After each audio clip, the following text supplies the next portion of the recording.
Hello, and welcome back everyone. How are you all doing? It was about time that I made an Amalgam build showcase video, and yep, I'm just gonna do the thing where I show you a little bit of a preview in the intro, and then proceed to explain the full video guide. And yep, let's roll in.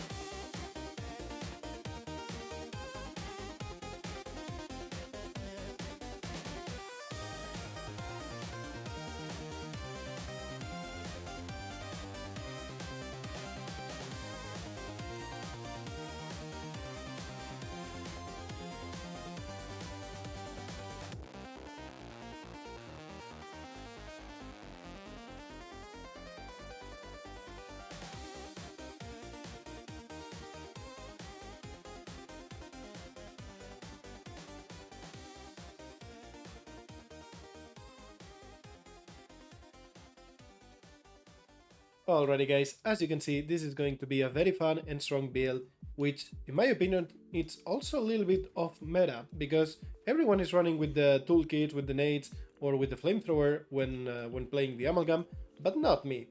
I decided to make a fun, strong, reliable, easy to learn build for all of you Amalgam enjoyers that want a simple and easier time.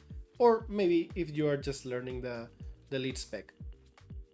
And just because I say it's easy doesn't mean there's no thought behind it. It doesn't mean it's strong. In fact, I would say it's the strongest hybrid build in the entire game right now. Amalgam is very good at dealing hybrid amounts of damage, especially with the spear. And yeah, overall the build has tons and tons of synergy, which we are about to explain.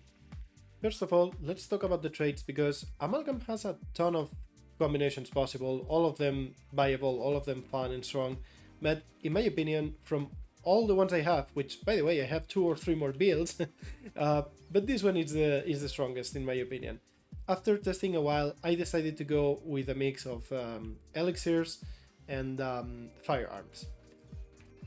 Long story short, this combination of skills, traits, and overall setup, especially when combined with the spear, which is arguably the strongest weapon on the engineer right now, especially for hybrid type of builds, which, like we said, Amalgam excels at. It's like the entire kit is built for it to be a hybrid. And this brings me to the next point. This is the original idea why I started using elixirs. We're gonna be stacking tons of might, we have some decent build duration, and yeah, well, basically that's self-explanatory. Might means you're gonna be dealing more hit damage and more condi damage. Firearms is the perfect trade line for this. There's a bunch of possible combinations, but I found this one to be the best because we also gain massive amounts of might when we go for the kill with Flux State, thanks to this trait right here. A little bit of extra expertise, a little bit of extra condition damage right there. Yeah, a little bit of extra burning and burning duration. This is very important, by the way, because we have passive condi duration without having to invest too heavy into it. Now, the Elixir trade line is basically utility all across the board, Fury generation and Might generation. Of course, we got a little bit of extra condi removal, we get a little bit of extra healing and concentration right here. So it's overall a very solid trade line. Alchemy is super strong right now on the engineer. Then for the Amalgam, we go for the stainless steel. Obvious choice here, conditions converted. This is just very good. So we have a mix of condi cleanse between the elixir and the stances right here. We have 1, 2, 3 elixirs and 1, 2, 3 stances. That's plenty of condi cleanse. Moving on to carbolic composition, I usually played around mercurial tendencies for the CDR and having more evolves, which is the way I play on my other builds. But for this one specifically, this is just massive, and I will tell you why in a few seconds. The last trait is obviously going to be double helix. I've played around symbiotic synergy, it's just not good. I played around different playstyle and it's just not good. This is mostly for support, kind of like stance share, and yeah, double helix here, it's very good. So let's talk about the protocol choices here. The shredder right there gives us quickness and super speed, which is very important, but even more important, giving us a 900 range sort of root, which also deals massive amounts of damage. It's very good for a build that, if it wasn't for the spear, we would be already lacking a lot of mobility. So yeah, very, very important. Now, offensive protocol, demolish, right there, just a bunch of damage, gain stability, massive AoE, super good. Here, right there, alacrity, 7 seconds and a half of alacrity, it's always nice, it's an extra sunbreak, gives us protection, and yeah, and converts the damaging conditions into barrier, which is very, very good. So overall, these three together are massive, especially because when we evolve, we're gonna gain all of these buffs, and we're gonna be a massive, unstoppable force capable of dealing a lot of damage, and yeah, at the same time being very, very tanky. So that's one side of the build.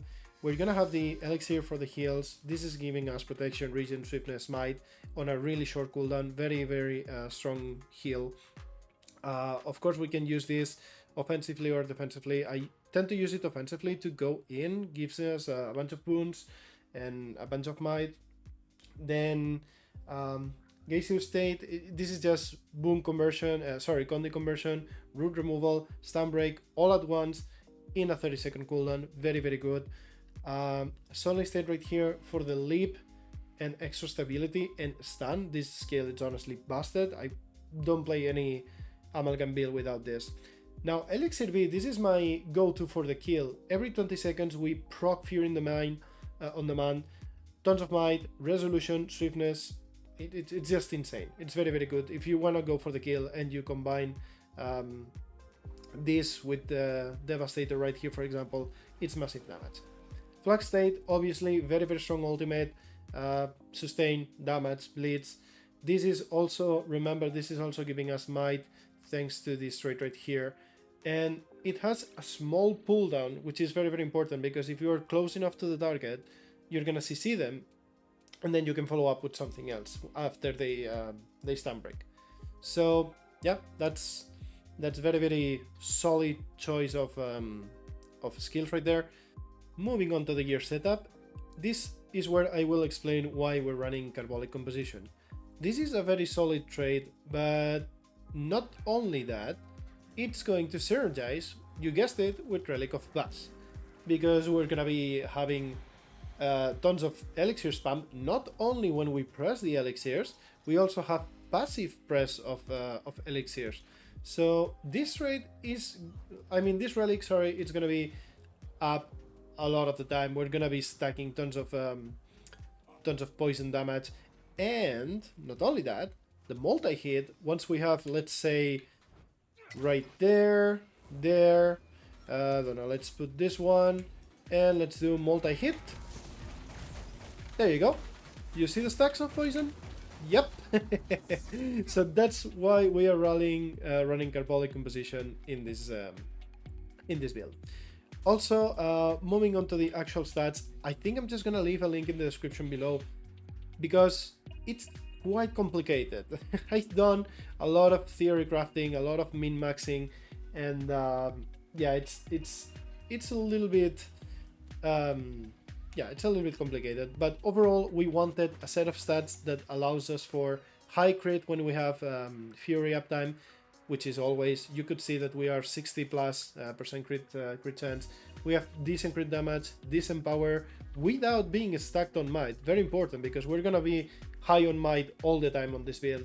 We have really solid condi duration on all of our 3 conditions, like this is perfect. And 22% win duration, it's the sweet spot I found for this build.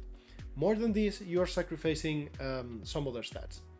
Thanks to the fact we are running a little bit of Celestial, we also have pretty good health pool.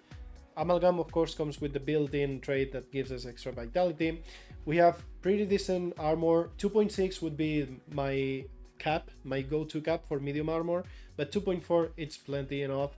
We have some healing power. Like, it's a mix, it's a hybrid, but it does it very, very, very well. So yeah, I will leave a link in the description below with the full setup, traits, gear, everything. we are running Superior Sigil of Ruthless right here. Once again, to have another tool to stack might, because we're not going to be weapon swapping due to the fact that we are not running any toolkits. But honestly, this works perfectly fine. So Superior Sigil of Force and Ruthless just for pure damage and more might stacking. I forgot to mention it, but Superior Rune of the Traveler here is very important and the final piece to this puzzle. Now, all stats it's obviously good in this type of builds, wind duration we said we want, and movement speed it's the most important part here. This build has tons of swiftness, tons of quickness, super speed, but it all comes down when we press some buttons, and there will be situations where you want to kite and have this 25% extra movement speed without having to press one of these buttons, right? So that's when it becomes a fix. Otherwise, the build felt very clunky, and instead of Relic of Us, we were forced to run with Relic of the Wayfinder. Paired to the fact that thanks to the spear, we salvage a little bit the mobility. Without the spear, this class is suffering a little bit from mobility, and right now there's a lot of blinking people around the map. Yeah, this is the reason why Superior Rune of the Traveler, in my opinion, it's a must on this build, because it gives you literally everything that you need, and not only that, because it gives you the beam duration, and because we have the extra Condi duration through the trades and all that stuff, it also allows us to play with more aggressive stat choices as opposed of looking for that Condi and beam duration. So it's literally the final piece of the puzzle and what binds everything together. And sorry for the yapping, like I said, you will find the link in the description below with everything, the whole setup, the whole shebang, and yep. I'm gonna leave you now with a cool compilation, of course. I hope you like it. Consider subscribing and dropping a like if you did. And yeah, that's about it. See you in the next one. Cheers!